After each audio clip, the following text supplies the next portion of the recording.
Hi everyone, this is Austin from Rob Bliss, and today I got myself apple, lemon, lime juice. Start of the day. It's just like 6 apples, like 4 Fuji and 2 local Washington, like yellow apples. I don't know what they're called, but yeah. And then just 1 lemon and 2 small limes.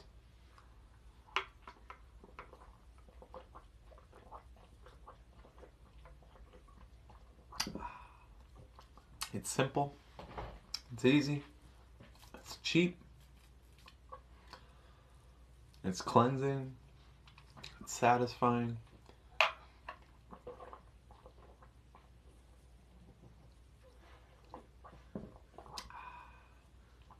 It's a great way to start out the day. Apples, I think apples are underrated, honestly. They're one of the most astringent fruits.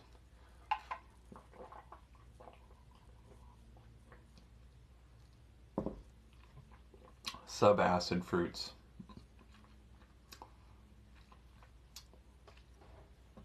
They can get a lot done.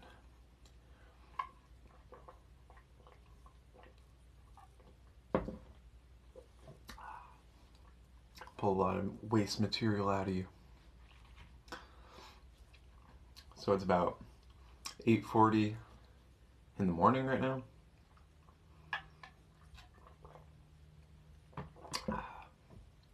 Today I had to work around 11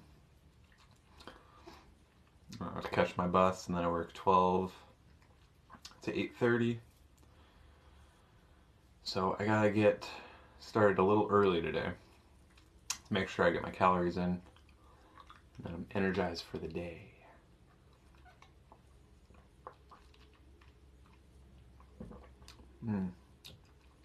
It's been a while since I've had some good apple juice.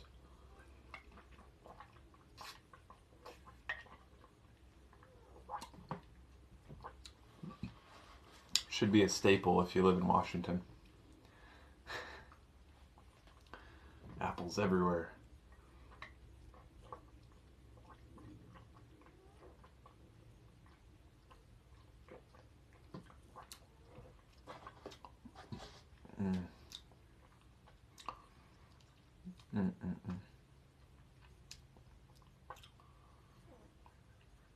Yeah, I don't think there's a time during the year that there's not apples. You know, maybe summer. They're just not like, just there's so many other fruits in the summer, I just don't realize it maybe.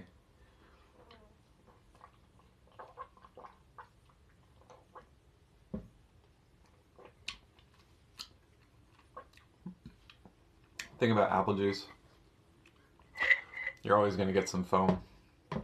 I have one of the slowest juicers on the market. It's only 47 RPMs, and still get some foam with hard, firm apples, crisp.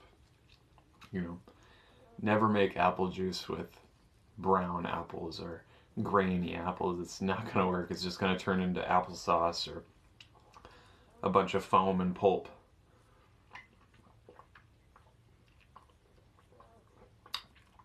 Then at the end of it, you're going to have to squeeze it through a cheesecloth or something. And nobody got time for that.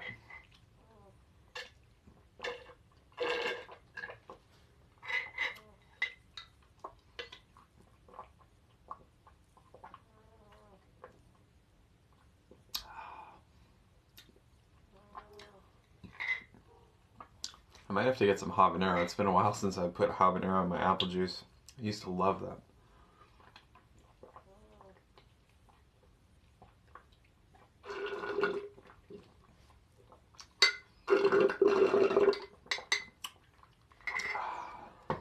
I mean, this all gone. Some people do cayenne, some people do jalapeno, but habanero is just my favorite because I've always been like a spice kind of guy. I remember one time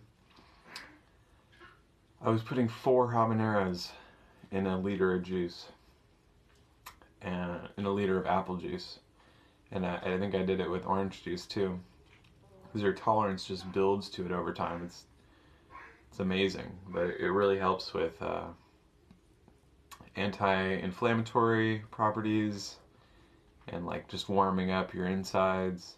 It's got a nice warming sensation, and it's really good for your brain. It's an anti-parasitic. There's just a list of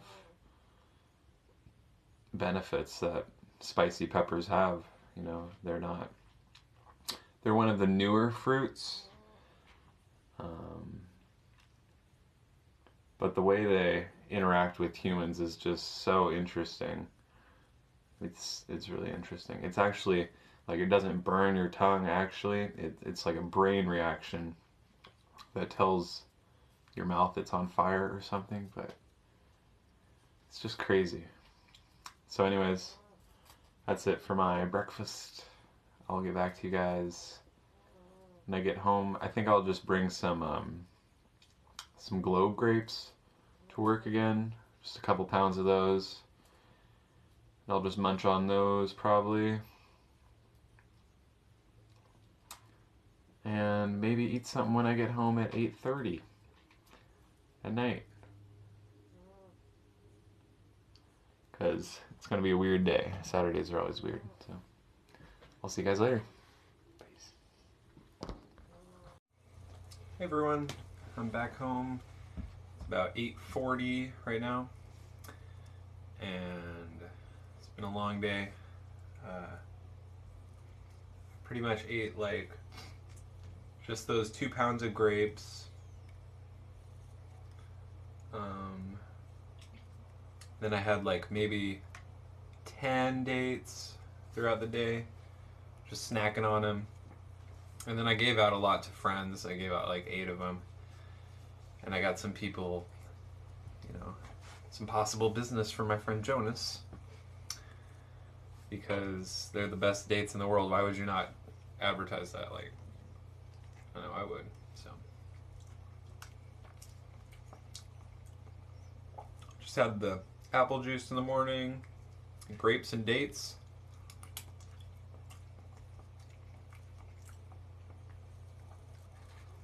That's all I really had.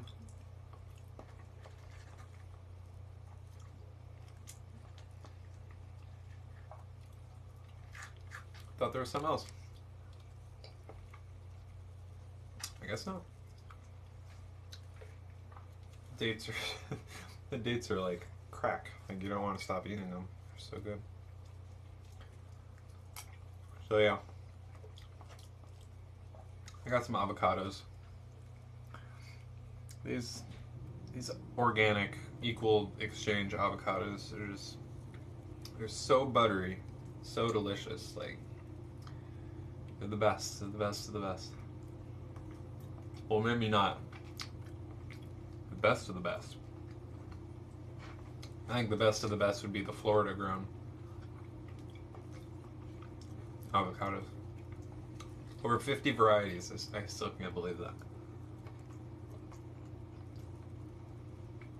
50 different varieties of avocado. That means each one could have a different taste, texture. You know how many avocado varieties we have everywhere else in the US? In the States, in the grocery stores, we get one. We get Hass avocado.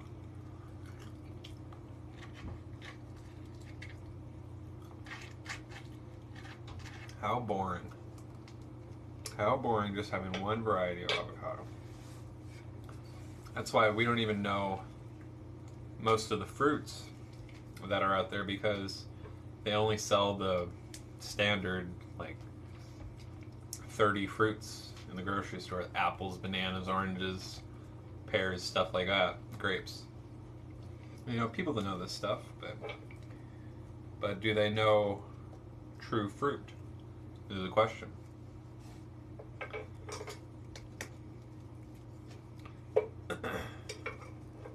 Do they know Champadact, durian,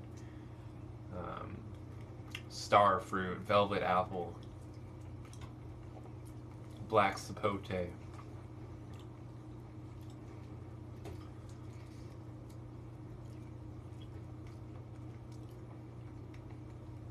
Star fruit, persimmons. A lot of people don't even know what persimmons are.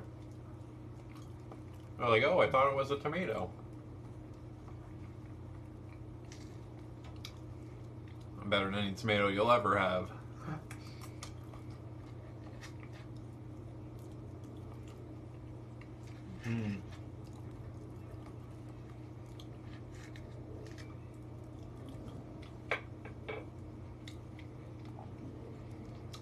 So yeah, I just killed off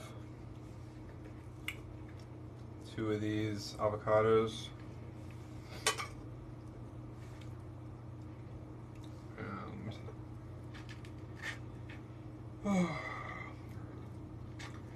I really shouldn't be eating this late. It's almost 9 o'clock. But you know what? You gotta get your calories in. Gotta get your calories in. Especially if you're just starting on a raw vegan diet or whatever, you gotta get that fiber to push all that crap out. Like, if you're constipated or you're dehydrated, you're just, it's gonna have emotions backing up, just stagnant feelings, because when you're not flowing, the energy is not flowing through you. So the energy gets blocked up in your chakras and in different like organs, like digesting, because humans are just constantly just digesting. They're not giving their body time to not be digesting, to just be healing itself. Because once you stop putting something into your body can work on itself finally. We're just so used to that eating all the time, and like whenever. So that's why I'm a big proponent of intermittent dry fasting.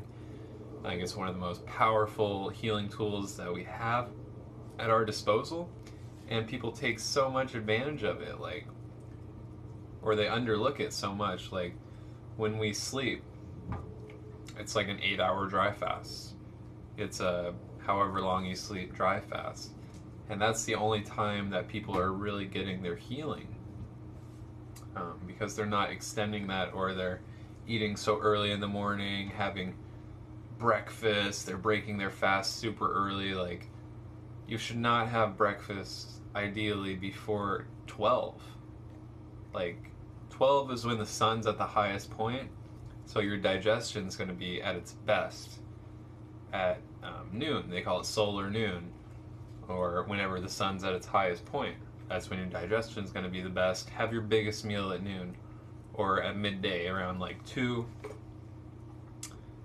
But don't think that just because society tells you that you have to eat breakfast before you go out and do something or whatever at 6 o'clock in the morning, 7 o'clock in the morning, whatever it is, it's not healthy. And then you're eating from 7 in the morning, and then you're having your last meal at 7 at night. That's a huge eating window. Like, my eating window is only like 4 to 6 hours. And that's like, so then the rest of my time, my energy can be used elsewhere besides just digesting food. When you're digesting food, you're not going to be as high energy, that you want to be productive in life. So that's about it for this video, you guys. Thank you so much for watching. Another day in the life, what I eat in day. Been eating pretty simple these past couple days. A lot of avocados. It's good for moving the gall when you break a fast. So I'm getting the gall moving. I'm finding that I can digest them a lot easier than what I used to. And I'm just enjoying the process. So thank you guys so much. All the love to you. Make sure to eat raw, stay blissful. I will see you in the next one. Peace.